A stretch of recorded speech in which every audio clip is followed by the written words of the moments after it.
Welcome back to the morning show here on Arise News. I'm Ruben Abati. And I'm UKAEGBU. Our next guest is 35-year-old Nigerian presidential aspirant, CHIKE UKAEGBU, who is hoping to be the youngest black president in the world. CHIKE, I like that. That's quite an introduction. The youngest black president in the world. You are 35. Yeah. And the first major job you want to take is to be president of Nigeria. Isn't that too ambitious? Well, what would you classify as being too ambitious? I don't think it is, right? Because the truth is, as a Nigerian who is qualified by age and qualification as well, I think everyone who has what it takes to lead the nation should have the right to step up. So in that case, I wouldn't classify that service to your nation as being too ambitious. If anything, it should be applauded. Well, we applaud you. Thank you. I mean, for your courage. Yes, we do. For your interest in Nigeria. Sure. Okay. I mean, many young Nigerians like you who have studied and lived abroad will probably not even want to come home. Yeah. Because they don't want people to start asking about NYSC certificate. I hope you've done your NYSC. Well, actually, no. But it's not required for elective office though. Okay. So we checked into that. It's required for appointments, but not for elective office. We did check that. Oh, all right. Yes, that was the first one. But wouldn't it be nice, as a man who wants to be president of Nigeria, to set a good example by going through the process first of serving? Because somebody will come tomorrow and say, oh, President UKAEGBU, you couldn't even serve Nigeria. Well, I've served Nigeria in so many other capacities. I don't think the youth service should be the threshold of measuring service to the nation, especially when we know that it hasn't been very effective for what it was set up to do. But yeah, I have set up scholarship funds. I have funded young entrepreneurs. I work with my brother who owns a software development agency in Aba to empower and inspire young people. And I think that's a measure of service that's just as important. So I take it that the first thing you would do if you were to become president would be to scrap the NYSC. No, to revamp it. To revamp it, yes. Okay. Yeah. All right. You know, while studying, I realized that you are very keen on corruption not being Nigeria's problem. Right. And I would like to ask you what you would do to eradicate corruption once you become, because it is a problem. It is a problem. You know, you would have to tackle that once you become president. How do you intend to do that? Right. So I think, you know, the focus on corruption as being a Nigerian thing is something that I have pushed back on, because like I tell people, corruption is everywhere. I mean, I moved back from a nation where more than 30 people have been indicted for, you know, influence in the last election with a foreign government, right? So corruption is everywhere. However, in our nation, I think what we measure as corruption sometimes is what I call survival tactics, right? So we live in a nation where our government has failed at the two most basic responsibility of governance, which is protecting the people and providing for them. So what that has done is it's set most of the nation, more than 87 million people who live in extreme poverty, into what I call hopelessness, right? So when you see a policeman, I always like to use this analogy. When you see a policeman stand in the middle of the streets and collect 10 naira, 20 naira, I don't believe it's because he really wants to do that.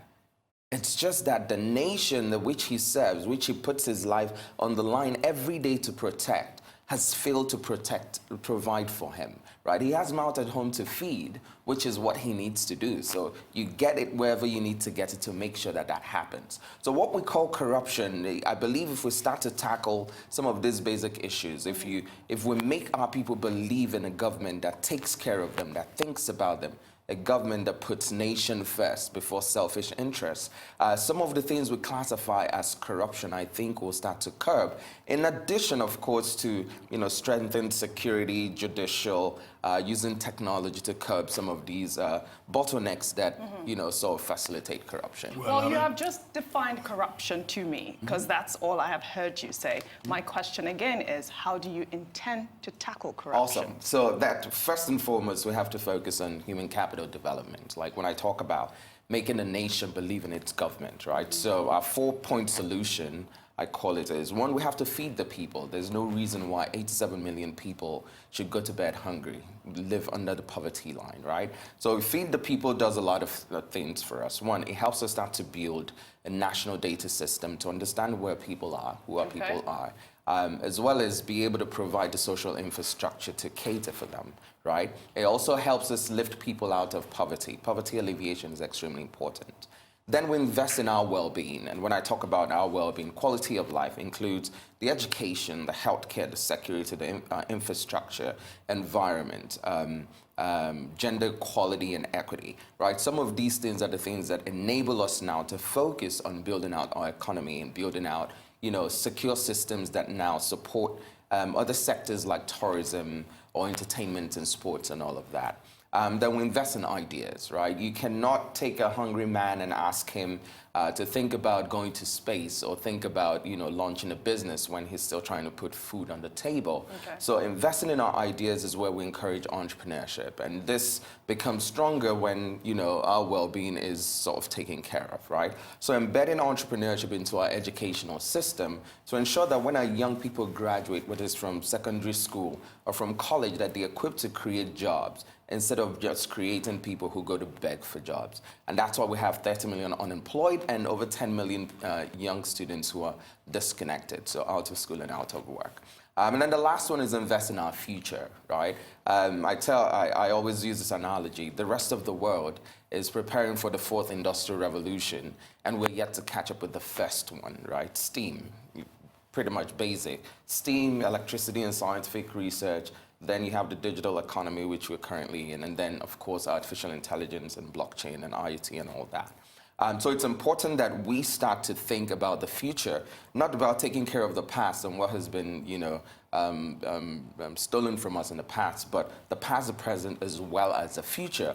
Because we're walking into a future where, 200 million population becomes 440 million by 2050. Yes. Africa has the youngest population, and our young population will become the strongest and the largest workforce in 20-30 years from now. So what are we doing to ensure that these young people are equipped, are educated, and are prepared to face a future where we're no longer facing this, fighting discrimination from other people, but now it's people and machines, right? So, four-point solution. To be saying in Sure. response to the question she asked is that if people are educated, if they are employed, if they are prosperous, then they are not likely to be corrupt. Is that what you're saying? Because I read a book titled Poverty and Morality. Right, okay. And it's saying that one of the arguments in the book is that people are not necessarily corrupt because they are hungry or because they are poor. That is not a moral question. Mm-hmm. A man who is corrupt, right, whether he's rich or he's poor. Right. So I started with, tackling some of the things that cause people to do, some of the things they do that we classify as being corrupt. Okay. Now, in dealing with corruption, technology is extremely important, right? Some of the, bottlenecks we experience in government, we can take care of through blockchain technologies. Technology, for one, if we invest in technology, starts to take care of some of the loopholes that encourage corruption. That's one. Two, our security systems. We need to make sure that every citizen, is equal, which means that if a rich person commits a crime, they're held accountable just as much as a poor person. We need to make sure that our judicial understands the importance of upholding the law and not being bought over by dollar signs, by Naira, Naira and Kobo, right? So it's important, once we set in some of these things in place, you cannot eradicate corruption, that's the truth. You cannot, but you can curb it to a point where the interest of the nation supersedes the effects of corruption. That's what I'm saying. Which political party do you belong to? Have you picked your nomination form yet? And what envelope is that political party pushing in terms of ideas? Awesome. So there were three things that we considered before picking a party, and I have picked a party. There was one, ideology, to make sure that ideologies match up. Two, their focus on youth lives, because we believe that it's the future. And three, their capacity, their structure to ensure that they have a 36-state plan. We picked Advanced Allied Party. It's a new one. It's one of the most recent 23. And that's because there were 4 or 5 groups that came together to form the party. The National Youth Council, some women organizations, trade unions, and civil societies. They have a structure in all 36 states. We have volunteer base in 30 states. And they just unveiled on Friday, so we're moving forward. We're looking to sort of marry our structures to ensure that we have a solid game plan to win come 2019. But what strategy do you have in place for making sure that you really win? I can't divulge my strategies. But here's the thing, though. That's I mean, I'm on air. I have competitors. No, nobody's going to steal your strategy. Okay, fine. If anyone, so they can vote you. Awesome, Yes. awesome. So I'll do say this, right? So my pillars are built on three things: education, entrepreneurship, and technology. Those are your three pillars, yeah? Yes, those are my three pillars, and they also heavily influence our strategy, right? Education, because it's important to educate the people about their rights, their civic rights, their political rights, to understand the importance of what's at stake in 2019. Technology, because that's how we help amplify a message to disseminate it. They're the grassroots and they're the middle class voters. The truth is, if you look at the last election, only about 28 million people voted out of 69 million registered voters. So the question for us is, how do we make sure that we can tackle, the 41 million people who did not come out, in addition to the 19 million additional voters who have registered between the last election and last month, right? So that's about 60 million votes. How do we make sure that we get a huge chunk of those people out to vote? And that's a strategy I can't divulge. Now, focus on the grassroots. That's where the party becomes extremely important, because we know we can compete with people who would have 4,000 or 5,000, naira to hand out for votes. So in collaboration with the party, we're coming up with strategies based on these three things as well that will empower people at the grassroots to get them out to vote. I think that's as much as I can go with my strategy for that. But at what point you do decide that you would like to be president of Nigeria? Because in the 2015 election, you would not have been able to do this. Right. Yes. Because the age of eligibility then Was 40, Right, yeah? was 40. Yes. So will it be fair to say you are taking advantage of the not too young to run bill that has not become law? Well, not taking advantage. Yes, I am fully taking advantage of it, right? So here's the thing. In 2015, the question I asked was, why is it that of a nation of 180 million people, the most viable opposition candidate was a man in his 70s, right? For a nation where half the population was under 40, actually more than half was under 40, right? So that gave me a lot of, pause. And so for me, last year actually decided I'm going to find a way to get involved. This was before the Not Too Young to Run thing came up. So the plan was find the best candidate and work with them. Like, my strength is in technology. I would create a tech platform for them to use, right? So looked at about 17 candidates at the time. When they got to about 22, I found one person that I thought, I liked. Developed a platform. I reached out to them. I got no response. So in conversation with a couple other friends, this was in February this year, we decided, maybe it would be better to create this platform and have all the candidates pledge to adopting it when they win. But we also realized that because an election year, anyone would tell you anything and get there and not do it. So in April, when we started to realize that the Not Too Young to Run may actually be signed, because our president called us lazy youth and is trying to make up for it in an election year, it became pertinent that, we don't dilute the message that was important for our citizens to hear. Okay, so in any case, what do you make of the Buhari administration? And what is the one thing that you don't like about his administration that you would want to change?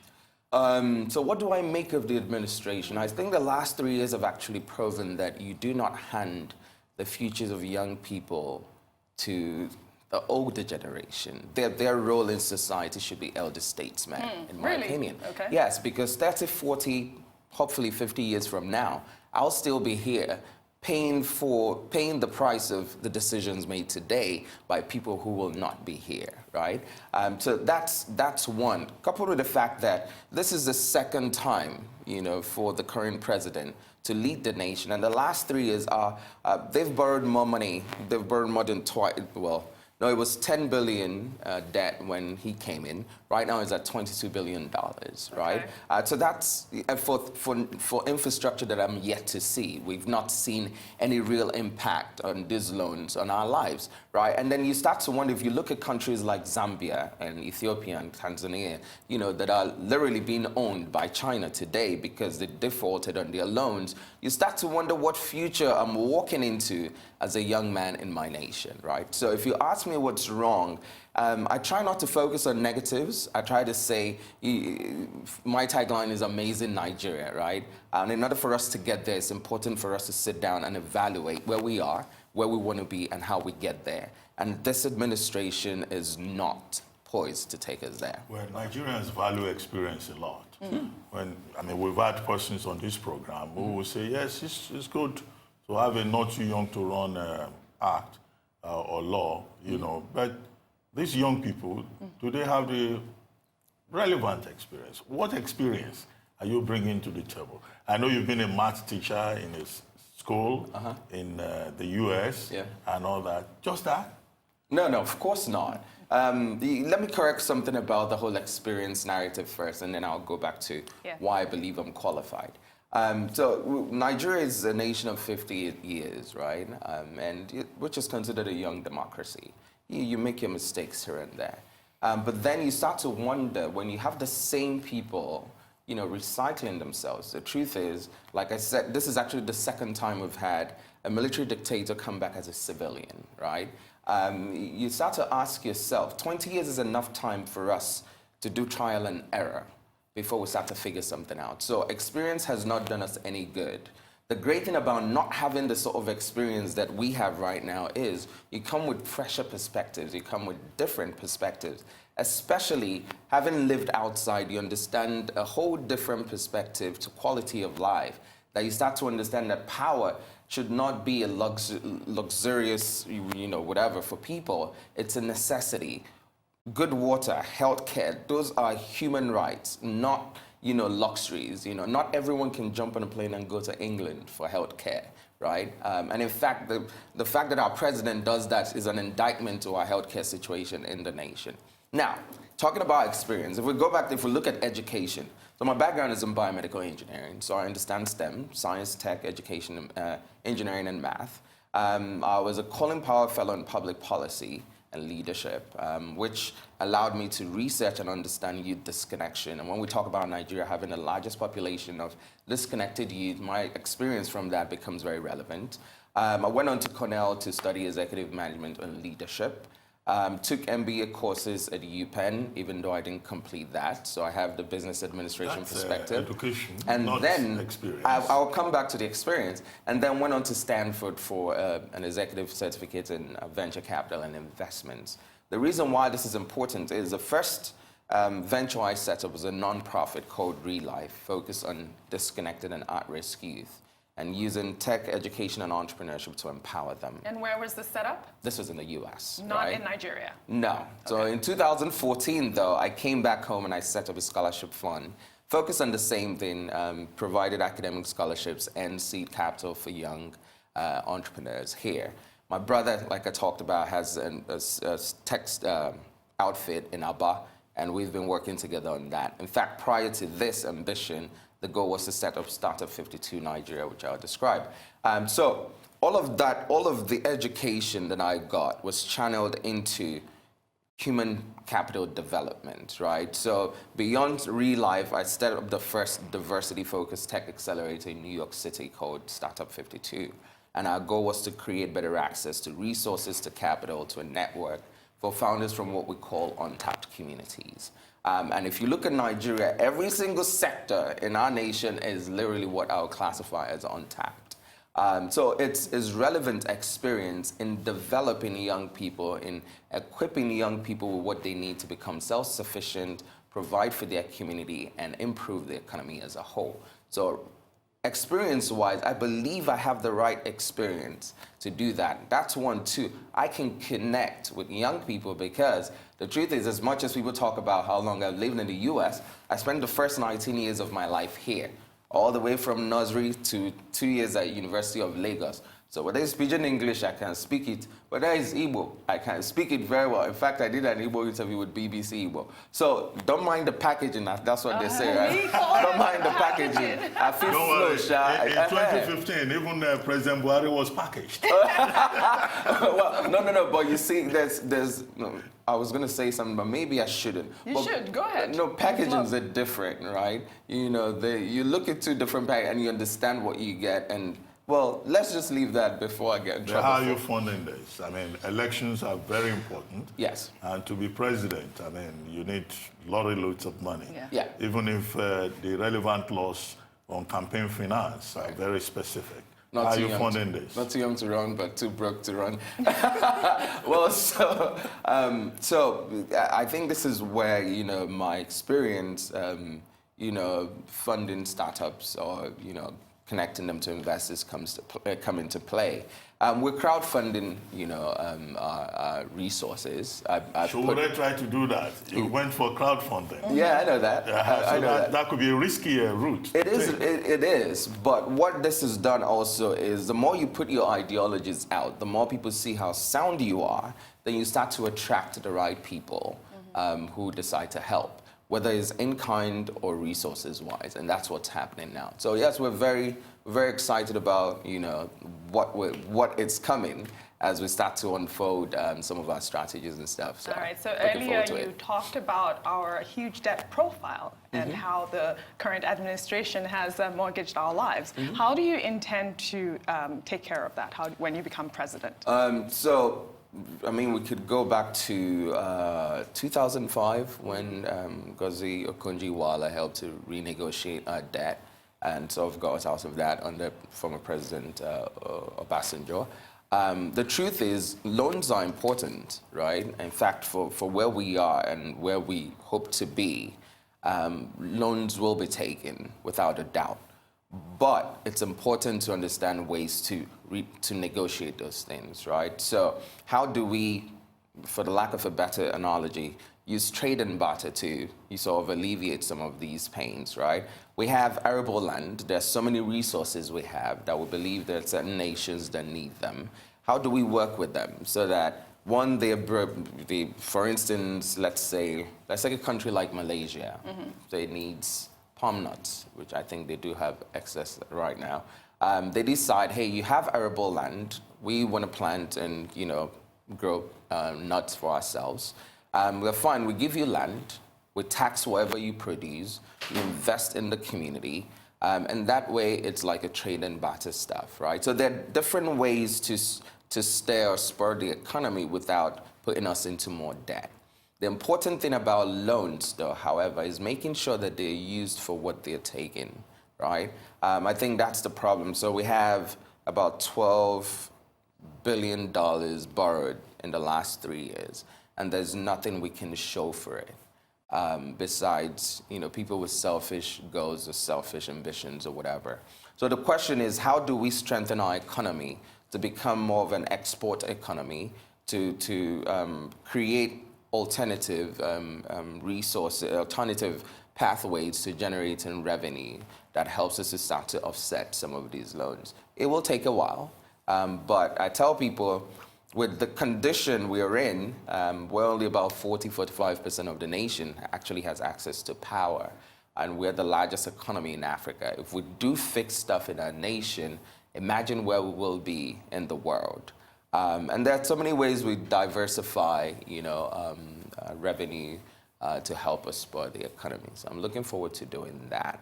Well, Chike, thank you very much. Thank you for having me. We wish you all the best with your presidential goals. Hopefully I come back on your show as a president. As the youngest black president in the world. Definitely. Well, I wish you good luck. Thank you so much for joining us. All the best. Thank you for having me.